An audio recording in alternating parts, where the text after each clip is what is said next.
Today on the Chat and Chew Show. So I go upstairs and I'm talking to people and I'm like, the blood is like just pumping through my veins. And I know your personality. You weren't going to go up there and go blah. No, I just went up there just like, this just happened. Hey everybody, it's your girl Roxanne, and today we're making kale with red bell pepper and onions. All right, well, welcome back, everybody. Again, thank you so much for joining us here at the Chat and Chew Show. All right now. So I'm going to get you guys to subscribe. Please subscribe on YouTube. Yes, please do it. So today we're talking about a topic that affects so many people, and a lot of times it's not even talked about. I mean, I've heard it in terms of being hurt at church. I've heard it spiritual abuse. I mean, and a lot of times when bad things happen to you at church, I'm talking about really bad things, not like they didn't speak to me today, not that kind of stuff. I'm talking about real stuff. You are turned off, not only from church, but also from God. So we want to talk about that today, like talk about it for real. So Roxy, I know that you've gone through a few things at church. I have. Tell us some of it. Sure. So I don't know if some of you may know or not know. I actually worked at church full time for a little bit. And the church that I worked at, I was there and I also worked there with my ex-husband. Oh, wow. So, okay. Yeah. So there was a point where this was our full income. Wow. Was the two of us working at this church. And it came to a point where the church basically went through these layoffs. And they let my ex go at the time. And then they sat me in a room. And actually they let us go at the same exact time. Wow. I was in one room, he was in another. Oh my. And we didn't know it was coming. Literally showed up to church. Was this on a Sunday or on a weekday? Sunday. On a Sunday. Wait a minute, because I know your story. You guys both served on Sunday. It wasn't like you were just sitting in the pew. Right. You guys were like on stage. Right. And actually at the time, so my ex was on a sabbatical at the time. And I don't want to go too much into his story because it's not mine, but he was on a sabbatical at the time. So we weren't serving that Sunday. Okay. But we were called in and I'm thinking, I'm just going with him. Okay. Like maybe we're having to meet something. Yeah. Right? Because again, I'm working at this church and you know how church is. Oh, I do. If you work at a church, you give everything. Yeah. Because it's like, it's that thing where it's like 10 people doing 90% of the job, right? But I think on top of that is this idea that I'm doing this for God. Yes. You know what I mean? Yes. And so you put some energy into it that's more than just I'm going to my 9 to 5. It's like, oh my, I'm on mission. I'm doing this for God. It's hard, but I'm gonna put it down. I'm gonna give everything. I'm gonna spend my own money to do this, right? Because it's like this is a big thing. Yeah, and it is. You're gonna like spend late hours doing things. Yeah. And if the pastor changes his mind, that's right. 8 o'clock, 9 o'clock at night on Saturday, you're up trying to fix everything that he's changed his mind about. Yeah. And so it's just, honestly, it really becomes unhealthy. It does, because you're excessively giving in an unhealthy way in the name of Jesus. Right. Right. And so that's where I was coming from. I'm showing up like, we going to some meeting. Yeah. And they sat me and him in a separate room. So it's like the lead pastor and everything were in a room with him and having a conversation with him about not continuing his employment. Okay. And I was in another room with another set of leaders, more so like the HR side, telling me that they were not continuing my employment either. And it was over that day. It was over that day. And not only that, in a room upstairs they had the rest of our ministry waiting to tell them that we no longer work there, but they'll see us around sometime. Oh my. In church. Okay. And it's okay to say hello. And they had to tell them it's okay to say hello. Like, because of that. I you talk to people afterwards, they were just like, they said you weren't no longer being able to see you around in church and stuff like that. And it's okay to say hello. Yeah. Oh my. Okay, so you guys go home. So we go home. You're like, women, what they say to you, this is what they said to me. Yeah. And now we're texting. Oh, you're texting. Because mine was a shorter thing, right? Because I'm like an assistant or whatever. So my whole firing was like shorter. Okay. It took 5 minutes. And then it's like, but we look forward to seeing you around. Okay, bye. Right. My. So then I go upstairs because I knew this meeting was called with our ministry. And I'm thinking like, is this what this was called? So I go upstairs and I'm talking to people and I'm like the blood is like just pumping through my veins. And I know your personality. You weren't gonna go up there and go blah. No, I just went up there just like, did this just happen? Like it was just so fast that I didn't even feel anything. I was numb. Right. And it's just like I remember just feeling blood pump through my veins, just being my heart beating fast. Like, did this just happen? Yeah. Because this is now all of our income. Yes. So I'm texting him like, yeah, I gotta let go. Because I asked them, was there anything I did wrong? And they were like, no, we're just going a different direction. And so I'm texting him, and he's like texting me, I got fired. Da, da, da. So in one day, our household is Zero. I I cannot believe that they didn't say in 2 weeks. In a month from now, they said today. Today. Roxanne, were you mad? I was heated because I'm like, do we now go stand in line at your benevolence line and ask for money from me? Because this is a church that gives money. Right, no, yeah. You know what I'm saying? So I'm like, so do I show up to the office tomorrow and write a little, ask you guys for money? Like, what? Are you serious? Wow. And it was just so disconnected from the function of the church and like what they do with the community and like how you feel handled inside, right? Yeah. And so, and not only that, there was no, I had been like volunteering, working part-time, and then I worked full-time for like a year.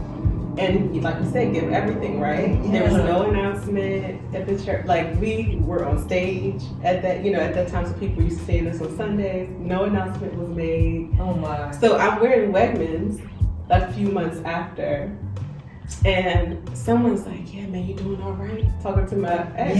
Yeah. They thought he had some medical condition. Oh. Because there was nothing said. So it's like people just had their own, like, oh, you saw, you medically, you had something going on, you doing all right, we've been praying for you. Oh my. Like it was it was just ridiculous. Wow. And so how did that make you feel in general about church? I know it was that church in particular, but in general, are you like, oh shoot, I'm done? Yeah, I couldn't do church for like definitely a year or so. Okay. Yeah, especially after, because we went through that, and I tell my story often, but like after, like a few years after is when I got divorced too, and so I spent a year like not being able to go to church. Like I was like, I don't want to be anybody's church. How about listening to somebody on TV or online? I could. You could do that. I could, because it was like going through my divorce and everything at the same time. I needed some sort of like base, like something. Okay. Like something to hold me down, some foundation. And it's funny because I've heard someone say before, when you go through crisis, you just go to what's familiar. Right. And so that, having been brought up in, a Christian household, it was like that's what was familiar. Okay. And so that's what I went back to, but I could watch online. Like I was joking and saying like I go to TD Jakes Church.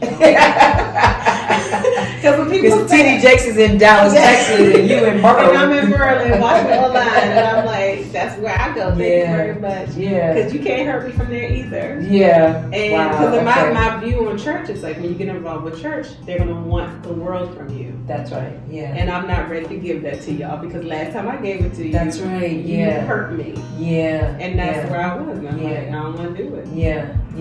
And you probably would agree to this. I think one of the big mistakes is that we think that, well, all churches must be like this. Mm-hmm. And I do think it's a time to step back and heal and be honest about how you felt and what was happening there. Because a lot of times in churches, people won't be honest about it. Like and you guys already know, there's tons of stories like, well, the pastor got 3 babies from 3 women in the choir, but he loved Jesus and he's popular and he can preach or he can sing, and so now I'm going to stay here because everybody is human. Everybody's human and everybody's here. Because people also like going to a popular church. Yeah, and that's popping. Right. And he fills the pews. That's right. And we can all talk about later what he's saying. And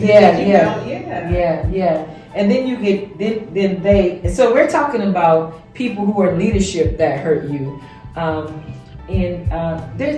There's a difference between they willingly hurt you and then unknowingly hurt you. So someone, again, they didn't speak to you in the hallway. They're not trying to hurt you or abuse the sheep, but people who knowingly don't give a rip about you and your life or whatever, you could be in an unhealthy situation. So I feel for you because I've gone through some crazy church stuff too. Now I can look back and laugh at some of the stuff. But one of the things that you said that just spoke, because we've been through a lot of different church hurts, and we could have said we ain't doing church no more. Right. And but the leadership always has to tell the people it's okay for you to talk to them.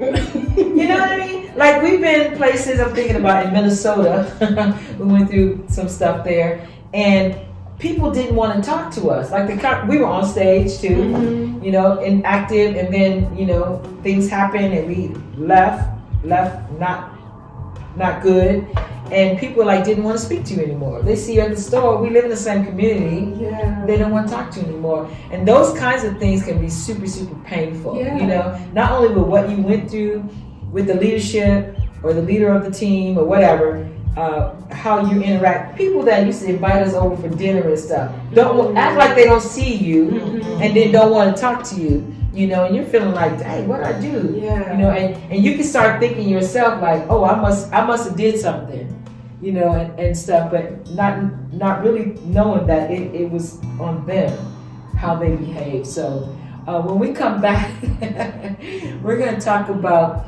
some things that maybe you can consider if you're gone through some church hurt. Now, a delicious word. Let's chew. Hey everybody, it's your girl Roxanne, and today we're making kale with red bell pepper and onions.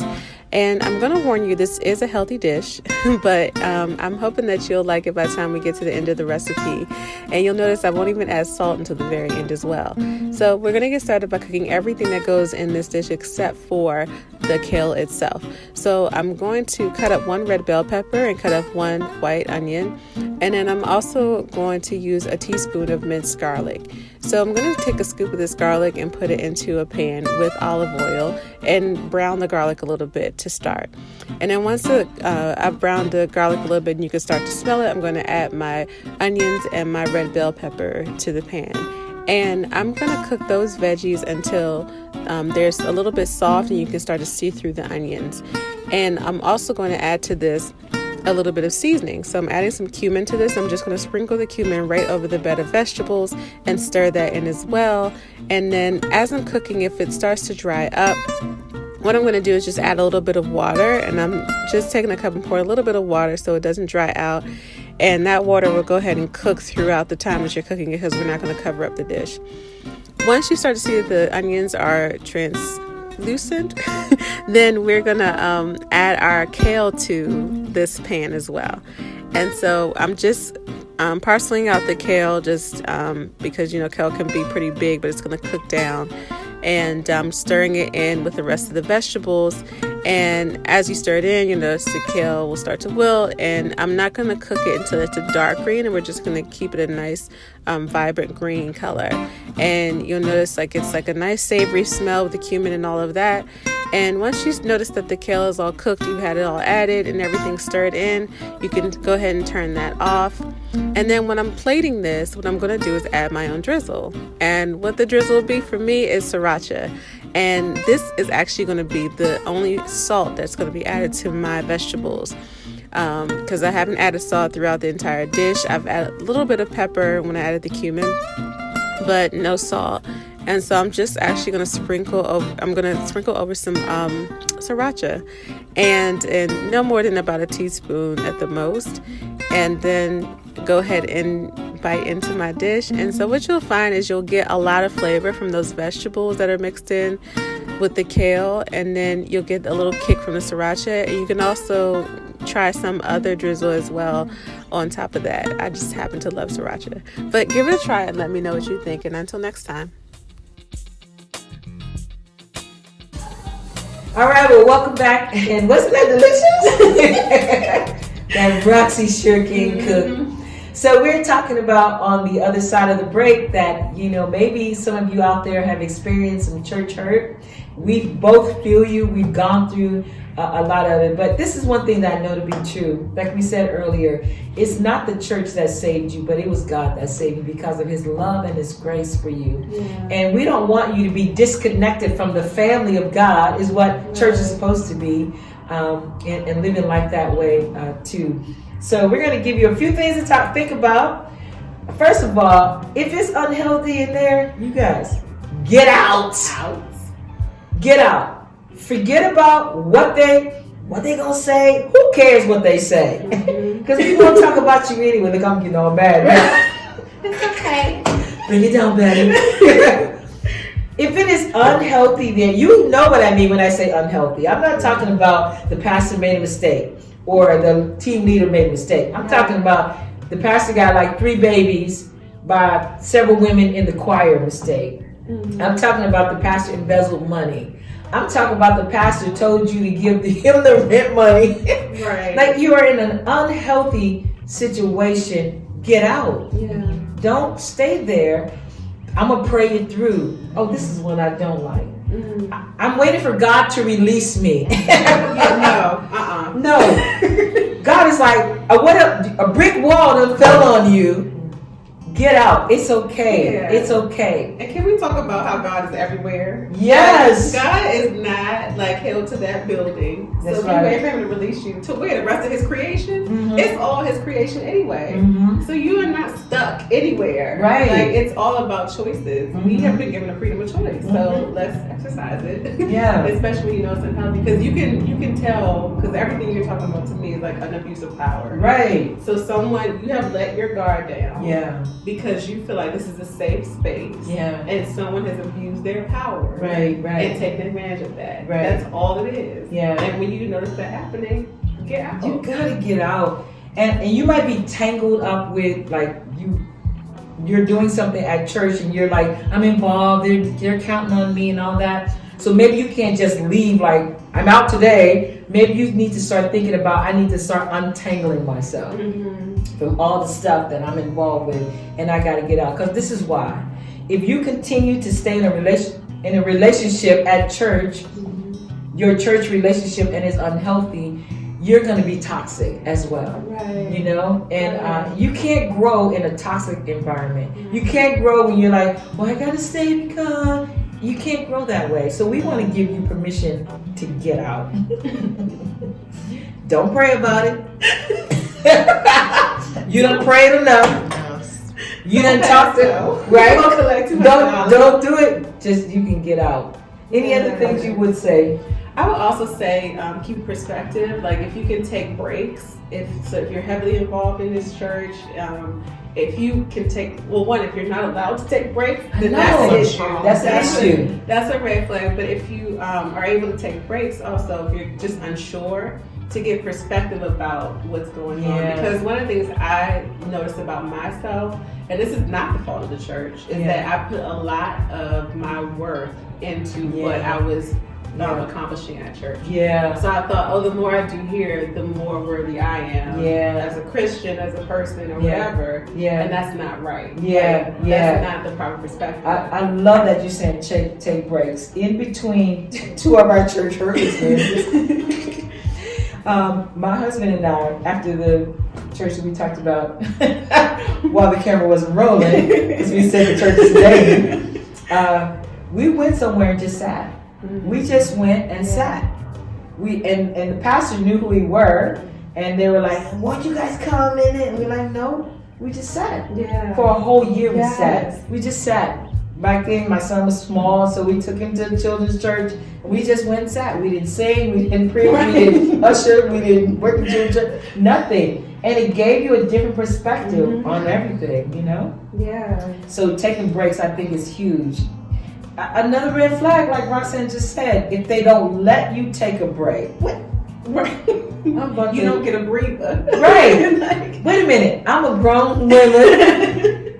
You don't let me take a break. I can see, if I'm an employee, of course I need to take a vacation, do all the proper things, but I'm a volunteer. What do you mean? I can't take a break. Because that's one of the things I learned from a very good friend of mine, and she always just said, I don't make decisions when I'm tired. Because when you're exhausted, it's really hard for you to make a decision. And she said too, like, if someone asks her to do something while she's tired, her answer's going to be no, because she's tired right now. So she said it could be a month from now. They'd be like, you want to go to the movies in April? And she'd be like, no. Just because she's tired right now. But the thing is, if you're constantly going and you're wearing yourself out, and you're exhausted. Yeah. You can't make good decisions, Yes. even about your situation. Yeah, So you have to have that break. Yeah, you do. Yeah.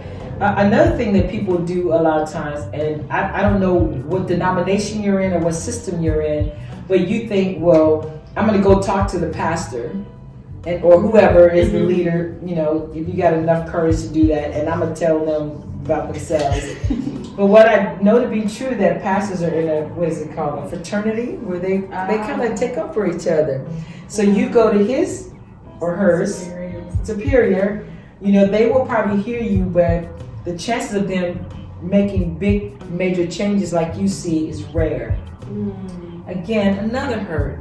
Well, they'll be like, well, what's wrong with you not submitting to the man or woman of God? You know, how dare you come against God's anointed? Those kinds of things. Again, unhealthy. Right. You know, and so, like, I know I keep going back to this, but it may be time for you to move on and become a part of another community. Yeah, but I think the big thing, right, which is what we opened with, is that the churches wasn't the one that saved you. Yeah. And so I think even if you have to move on, then the reality is that you still keep your relationship with God. Yeah. And not necessarily, even if it's not with that church. Yeah. So the two are not synonymous. That's and right. That's the thing. Like, I also try to tell people, because sometimes I have Christian friends who've asked me, You're still a Christian? Are you sure? Like, do you want to stay one? Like, my Christian friend. Yeah. After all, Yeah. You've been through, you want to still be one of them? And they're like, And I'm like, yeah, because the thing about it is, God was there before, and That's right. He'll be there after these people who had their own dysfunctions and everything. That's right. Yeah. And so, and my thought process is, God is not in a building. He's not in an establishment. Right. He created, I always tell people, God created the entire universe. Yeah. And so it's all equal opportunity for me. Yeah. So if I go somewhere and something wrong happens, it just wasn't a good fit. Yeah. It's not. It's not a mark against God. Right. God, look at your people with the No, like, I've been walking with Him forever, and it's like He still, like, He saved me from so much in my own closet space. Yeah. You know what I'm saying? So these people, you ain't got nothing on my relationship with God. Yeah. You can't. I think our producer Vanessa said when the cameras weren't rolling, is that church is like a hospital. And you know, sometimes people come there and they're unhealthy, you know, and things like that. So it can foster like a toxic environment sometimes. But if everybody is allowing God to be who He says, not just Lord, not just Savior, but Lord too, in our lives, and we're allowing Him to just change us and remake us, I think church can be also a healthy place too. Even for the leaders. You know, it can be a healthy place too. So I know. We're for you. We want the best for you. So again, thank you guys so much for hanging with us today at the Chat and Chew Show. Yeah, so if you are not following us already, please follow us at Chat and Chew Show on Instagram and Facebook. And subscribe on YouTube. And share stuff. Yeah. We'll see you next time. Bye. This show was brought to you by the Chat and Chew Company. Music by Elwood Jones. Lyrics by Roxanne. Bring a Chat and Chew live event to your organization. Contact us at chatandchewshow@gmail.com.